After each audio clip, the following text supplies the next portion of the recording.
오늘 성경에는 기독교인들에게 유명한 빌라도라는 이름이 나옵니다. 빌라도는 역사적인 인물입니다. AD 기원 후 26년에서 36년까지 10여 년 동안 유대 총독으로 로마에서 파견한 총독으로 재임한 실제 인물입니다. 그런데 그 이름은 예수님을 죽인 사람으로 유명해진 사람입니다.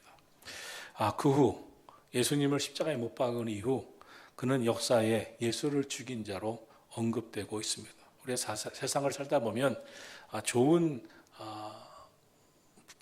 위치에서 좋은 분위기에서 유명해지는 사람도 있습니다. 성경에는 믿음의 조상 아브라함이라고 말합니다. 출애굽을 완성시킨 모세 같은 지도자도 있습니다.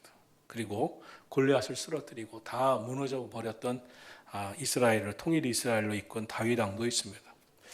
또 예수님 만나서 기독교의 가장 큰 위기, 예수님을 십자가에 못 박고 초대교회를 다 틀어놓았던 그때에 소아시아와 유럽을 다니면서 교회를 세우고 복음을 전파하여서 기독교를 오늘의 세계의 종교로 만든 사도 바울 같은 분도 있습니다. 그러나 어떤 사람은 나쁜 일을 한 사람으로 유명해진 사람도 있습니다. 가룟 유다죠. 예수님을 은 30에 팔아먹은 가룟 유다. 또 역사에는 최초의 살인자 동생 아벨을 돌로 쳐 죽인 가인 같은 사람도 있습니다. 그런데 오늘 본문의 주인공인 빌라도 역시 그 악한 것으로 예수님을 사형원도 내린 것으로 유명한 사람입니다. 그런데 성경을 보면 빌라도야말로 또한 불행한 사람이라 불행한 인생이었다라고 볼 수 있습니다. 사실 기독교 역사에서 빌라도는 어떤 인물입니까? 사도신경은 이렇게 그를 이야기합니다. 그 외아들 우리 주 예수 그리스도를 믿사오니 이는 성령으로 잉태하사 동정녀 마리아에게서 나시고 어떻게 말씀합니까? 본디오 빌라도에게 고난을 받으사 십자가에 못 박혀 죽으시고 본디오 빌라도가 예수님을 고난에 이끌었다. 죽이는 데 앞장섰다. 사실 유대 지도자들이 예수님을 가장 괴롭혔지만 역사는 본디오 빌라도에게 고난을 받고 십자가에 못 박혔다. 왜냐하면 그 사형원도를 빌라도가 내렸기 때문이라고 전하고 있습니다. 그 위치에 있었습니다. 당시 로마 식민지였던 유대 나라 입장에서 종교 지도자들이 아무리 예수를 죽이려고 해도 죽일 권한이 없었습니다. 종교 지도자들이 내릴 수 있는 것은 신성모독이라고 하는 종교법인데 그것으로는 예수를 죽일 수가 없었습니다. 그래서 예수를 정치범으로 몰아세웁니다. 그리고 빌라도 총독의 법정에 세웁니다. 빌라도는 신성모독의 죄에 대해서는 관심이 없는 사람입니다. 유대교의 신앙인이 아니었기 때문입니다. 오히려 로마 총독으로 로마의 황제를 신성한 인물로 그는 가장 악독한 총독으로도 유명합니다. 당시 빌라도 총독은 로마 시민이었습니다. 로마에서 보낸 총독이었습니다. 그런데 이 이스라엘은 예루살렘 성전이 있었기 때문에 많은 곳에서 절기면 예루살렘으로 성지순례를 왔고 또 절기를 드리러 왔습니다. 그러다 보니 수많은 여행객, 순례객들이 있어서 세금을 걷어들이는 그래서 뒷돈 챙기는데 최고의 지역이 유대 나라였습니다. 그러니까 이 유대 나라에 있는 것은 자기 배를 불리는 아주 유리한 입장에 있는 것이었고 또 빌라도 총독은 이 로마 황제가 이 유대 나라는 워낙 종교색이 강하니까 그 종교색을 좀 없애고 이 로마 황제를 신성화하는 일을 위해서 가야 할 사람은 가장 악독한 사람 빌라도가 맞다라고 해서 보낸 사람이었습니다. 그는 재판을 합니다. 그래도 양심은 있어서 몇 번이고 재판을 하지만 예수는 로마에 반역한 흔적이 없었습니다. 그래서 이 재판을 안 받고 싶었습니다. 왜냐하면 이것은 종교적인 재판이지 정치적인 재판이 아니었기 때문입니다. 그럼 왜 종교 지도자들이 예수를 신성모독이라고 하면서 죽이려고 했습니까? 진짜 예수님을 죽여야 하는 이유가 무엇이었습니까? 본심은 따로 있었기 때문입니다. 예수님이 그 당시에 등장하면서 유대 지도자들은 자기들의 지도력을 잃기 시작했습니다. 당시 예수의 활동이 고난받던 식민지하에 있었던 유대의 백성들의 마음을 사로잡고 있었습니다.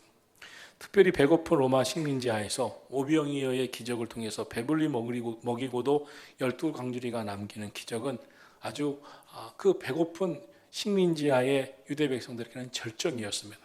이런 분이구나. 이런 분이 예수구나. 그래서 많은 사람들이 예수를 임금으로 삼으려고 했습니다. 예수님이 자신들의 문제를 책임져 주고 먹을 것을 책임져 주고 고통스러운 삶에서 해방시켜 줄 것을 믿었기 때문입니다.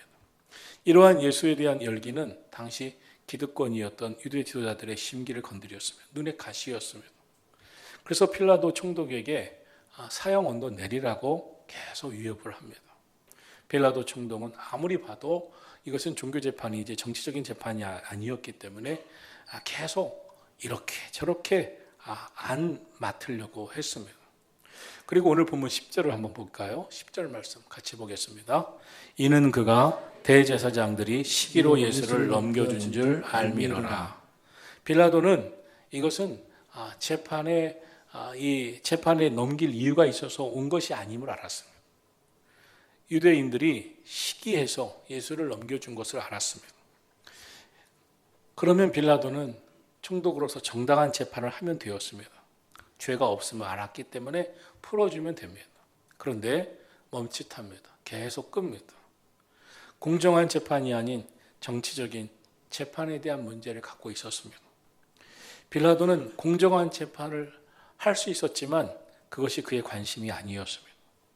유대 나라의 총독으로 왔으니 그 백성들과 좋은 관계를 갖고 그의 위치가 안정을 찾는 것이 그의 목적이었습니다. 그래서 빌라도는 결단 내리는 것을 계속 주저합니다. 공정한 재판으로는 무죄를 선언해야 되는데 유대 지도자들에 의해서 예수를 죽이라고 하니 정치적인 재판을 내려야 했기 때문입니다. 그래서 어떻게든지 예수는 석방하려고 처음에는 애를 씁니다. 오늘도 보면 예수와 정반대의 입장에 있었던 당시에 모든 백성들이 알고 있었던 극악무도한 바라바라고 하는 죄수를 들먹이면서 야, 바라바를 내줘야 되겠느냐? 예수를 내줘야지. 그런 재판으로 끌고 가려고 했습니다. 요한복음 19장 12절에서는 빌라도가 예수를 놓으려고 힘썼으나 유대인들이 소리질러 이르되 이 사람을 놓으면 가이사의 충신이 아니니이다. 라고 가이사에게 반역하는 것입니다. 라고 말함으로 말미암아 빌라도가 매우 주저했다는 말씀이 있습니다. 유대인들의 강력한 반대는 무엇이었냐면 예수를 풀어주고 예수를 죄가 없다고 한다면 이것은 정치적으로 문제 있는 것이다. 그래서 우리는 로마 황제에게 유대인들의 입장을 다 써서 고발하겠다 하는 것이 유대인들의 생각이었습니다. 참 권력이라는 것이 이렇게 흔들리는 것입니다. 일상입니다. 권력자는 힘을 갖게 되기 때문에 권력을 갖고 싶어 합니다. 그런데 권력자의 입장에 서면 불안함에 섭니다. 지도자들은 항상 불안합니다. 권력을 잡으면 내 마음대로 할 수 있을 것 같지만 그렇지가 않습니다. 겉으로는 권력을 갖고 있고 화려하지만 안을 보면 불안하고 흔들립니다. 내 마음대로 내가 올바르게 할 수가 없는 게 권력자들의 위치입니다. 왜 전쟁도 일으키고 왜 그렇게 무리한 일들을 합니까? 불안하기 때문에 그렇습니다. 유대 지도자들도 그들이 가진 힘으로 예수를 제거하려고 했습니다. 왜 제거하려고 했습니까? 계속 눈에 가시였습니다. 예수의 인기가 올라가는 것이 눈에 가시였습니다. 자신들이 유대인들에게 지도자이기 때문에 우리가 권력이 있으니 아무 상관이 없다라고 생각하면 되는데 그렇게 생각하지 않았어요. 그것이 지도자들이 갖고 있는 불안함입니다. 그러나 유대인들은 사형 언도를 내릴 수 있는 식민지 하에서 사형 언도를 내릴 수 없는 권한이 없었기 때문에 결국 로마 총독으로 파견된 빌라도에게 계속 압력을 행사합니다. 빌라도 역시 이 문제를 공정한 재판으로 해결할 수 있었음에도 그렇게 하면은 자기의 인기도 떨어지고 정치적인 위치도 위협당할 것을 느꼈기 때문에 계속 유대인들의 눈치를 보게 됩니다. 그러므로 어떤 결론을 내립니까? 재판으로는 죄가 없음이 예수님의 위치였고 그러나 선고는 사형이었습니다. 그것은 유대인들의 마음을 얻기 위해서였습니다. 예수가 죽을 죄를 짓지 않았다는 것은 너무나 분명했습니다. 그것이 공의로운 재판 결과였습니다. 그러나 그런 선고를 내릴 용기가 없었습니다. 그래서 오늘 본문 12절 말씀 한번 볼까요? 12절 같이 읽겠습니다. 시작. 빌라도가 또 대답하여 이르되 그러면 너희가 유대인의 왕이라 하는 일을 내가 어떻게 하랴? 결정권을 가지고 있는 총독이 내가 어떻게 할까? 내가 어떻게 했으면 좋겠어? 내가 어떻게 해야 돼? 이런 고민을 드러내고 있습니다. 그리고 그 결정, 판결의 결정을 백성들에게 넘기고 있는 것을 보게 됩니다. 사실 참 무책임합니다. 그는 이렇게 재판을 백성들의 여론에 맡깁니다. 자신이 결정하고 판단하고 욕을 먹어도 욕을 먹고 칭찬을 들어도 칭찬을 들어야 할 입장에 서 있는 그런 책임 있는 사람이 유대인들에게 맡깁니다. 결국 어떻게 됩니까? 13절 보겠습니다. 유대인들이 외치고 있습니다. 13절 같이 읽습니다. 그들이 다시 소리 지르되 그를 십자가에 못 박게 하소서. 예수를 십자가에 못 박게 하소서. 이미 폭도가 되었습니다. 너무나 안타까웠습니다. 빌라도는 이런 사형 언도를 책임 있게 내리고 싶지는 않았습니다. 그래서 이렇게 말합니다. 14절 같이 보겠습니다. 시작. 빌라도가 이르되 어찌 미냐 무슨 악한 일을 하였느냐 하니 더욱 소리 지르되 십자가에 못 박게 하소서 하는지라. 빌라도는 총독으로서 백성들에게 묻습니다. 무슨 악한 일을 했느냐? 그러나 백성들은 무슨 악한 일을 했기 때문이라고 말하지 않습니다. 그들은 이미 이 재판의 결과를 정해놨습니다. 십자가에 못 박아라, 죽이라. 이미 예수에 대한 재판 결과를 그냥 결정해놓고 외칩니다. 십자가에 못 박아라, 죽이라. 유대 군중들의 소리에 빌라도는 그 의견을 더 이상 낼 수가 없었습니다. 그의 의견은 다 파묻혀 버렸습니다. 결국 15절에서 빌라도는 어떤 결정을 하고 있습니까? 어떤 선택을 하고 있습니까? 어떤 언도를 하고 있습니까? 15절 같이 보겠습니다. 빌라도가 무리에게 만족을 주고자 하여 바라바는 놓아주고 예수는 채찍질하고 십자가에 못 박히게 넘겨주니라. 예수의 재판은 공의로움이라는 것이 없었습니다. 바라바는 밀란을 일으켰고 살인을 많이 한 사람이었습니다. 십자가형이 이미 다 언도되고 재판을 했습니다. 이제 그를 사형에 취하면 되는 것입니다. 그런데 그를 놓아주라고 합니다. 그리고 거꾸로 예수를 십자가에 못 박으라고 하고 있습니다. 성경은 뭐라고 말씀하냐면 빌라도가 이 재판을 어떻게 했느냐면 공정한 재판으로 끌고 가지 아니하고 무리에게 만족을 주고자 재판을 언도했다고 말하고 있습니다. 다르게 표현하면 빌라도가 자기의 안위를 위해서 그들의 요구를 들어준 것이라고 할 수가 있습니다. 참 이 예수님의 재판은 공의가 없었습니다. 빌라도 역시 지도자로서 공의로움을 잃어버렸습니다. 사랑하신 성도 여러분, 우리가 신앙생활을 하면서 돌아봐야 합니다. 우리는 어떻게 사는가? 이 빌라도처럼 삶의 순간순간 선택과 결정을 해야 될 때 우리의 기준은 어디에 있는가? 우리의 신앙은 어떤 기준을 갖고 결정하는가? 우리가 초점을 맞춰서 결정해야 하는 것은 사람의 생각, 사람들의 요구, 사람들의 감정이 아닙니다. 우리의 관심은 하나님의 뜻입니다. 하나님입니다. 왜냐하면 완전하고 영원하신 통치자는 하나님밖에 없기 때문입니다. 하나님이 무엇을 원하시는지, 저와 여러분의 신앙생활은 선택과 결정을 바로 하시기를 주의 이름으로 축원합니다. 오늘 본문에 보면 예수님이 계속 빌라도 총독에게 질문을 받습니다. 뭐라고 말해봐라. 뭐라고 말해봐라. 그러나 아무 말씀도 하지 않았습니다. 침묵하셨습니다. 아무 말도 하지 않은 침묵은 예수님에게 할 말이 없어서 아무것도 하지 않은 게 아니었습니다. 이 침묵은 예수님이 행하실 수 있는 가장 중요한 우리에게 주는 메시지였습니다. 우리는 신앙생활하면서 세상을 살아가면서 저마다 자기의 말을 합니다. 그런데 예수님은 침묵하십니다. 이것이 예수의 십자가 앞에서의 침묵의 영성입니다. 예수님이 십자가의 언도 앞에서 왜 침묵의 영성으로 나아갑니까? 십자가를 바라보면서 왜 아무 말씀 하지 않으십니까? 예수님이 아무 말씀도 하지 않은 침묵은 예수님이 할 말이 없어서가 아니라 오늘 많은 예수님을 따르는 크리스찬들의 삶의 길이 여기에 있음을 보여준 것입니다. 그럼 그것이 무엇일까요? 삶을, 내 인생의 선택과 결정을 하나님의 뜻에 맡기는 겁니다. 나는 결정할 수 있고 선택할 수 있지만, 말할 것도 있지만, 주장할 거 있지만, 하나님의 뜻이 무엇인지, 하나님의 이끄심을 따라가는 것입니다.